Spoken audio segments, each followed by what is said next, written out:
with anyone in your department or wherever, make sure that you first have a connection with God. Because you cannot give what you don't have. If the aim is salvation, how can you facilitate this person's salvation if you don't have it yourself? It's like me coming to your door, elder, to sell you soap, but I'm smelly and dirty. Will you buy my soap? Will you buy my soap? Why not? It's good soap. You can see it. It smells nice. But why wouldn't you buy it? Huh? If this soap is so good, why don't you use it? You cannot give what you don't have. If you yourself has not been discipled, you don't have a relationship with God, you cannot do it. I wish in our nominating committees, one of the main criteria would be make sure that this person has a personal connection with God first. Because now we're putting him as a leader over the Amo, but if he doesn't have a relationship with God, how will he help them have a personal connection with God?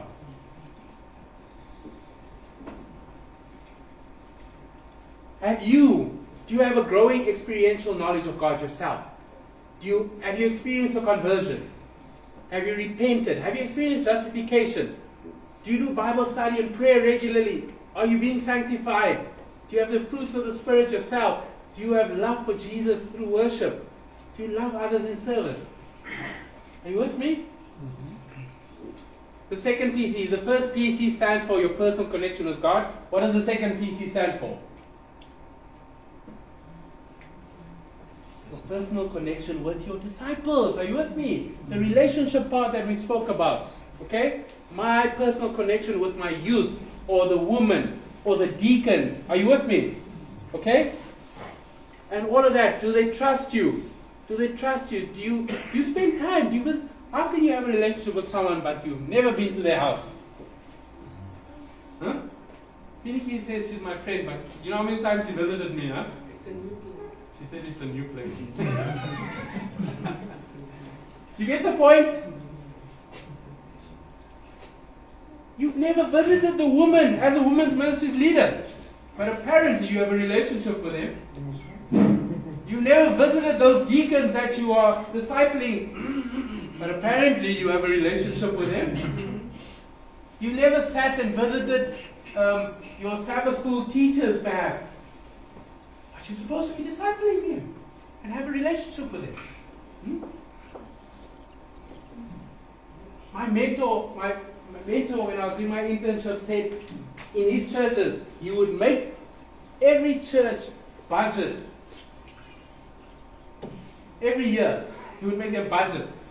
Money so he could take his elders to Spur. Every year. They were like, what? Pastor, are you crazy? Budget for Spur?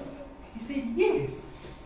Every year, I want to take my elders and I want to go to a restaurant and I want to spend time with them. Why? Because he understood that ministry is about building relationships. Are you with me? It's not money wasted, right? I'm not saying that's what you guys need to budget for, right? Don't go to your church and say, Pastor said you need to give me a budget for a hungry lion or something. Okay? You get it? It's about building relationship. So if this first PC stands for your personal connection with God, the second one stands for your personal connection with your youth or with a woman, the third PC stands for your personal connection, their personal connection with God. Are you with me? Let me show you in a diagram. Your personal connection. This is where it starts, right? Make sure you first have a relationship with God, then you build a relationship with them, whoever they may be, and then help them build a relationship with God. Do you get it? Are you with me? Yes. Which of these three legs, PC1, PC2, PC3, represents discipleship or ministry? Which one? Which one? PC2. PC2. That is discipleship. Are you with me? So as a church, if we're preaching, have a personal devotion with God, spend time in prayer, this is PC1. Are you with me? And then we appoint you as a leader of a department, that's PC2. That's where you disciple. And then you help them have a personal relationship. This is where baptism and those stuff come in. Are you with me? Okay? Now, of those three legs, where are we the strongest as a church? PC1, PC2, PC3. Which one are we strongest? PC2. Where are we the strongest as a Seventh-day Adventist church? From what I've seen, our strength lies in PC1. We are good at knowing the Bible, the truth, studying. We have Bible studies on Sabbath afternoons. We have Bible study guide. We work so hard on our personal connection with God, and that's beautiful, right? Where do you think our weakness is? This is our weakness. Because while we disciple many, while there are apparently a lot of PC3, more than half of them disappeared. I was in a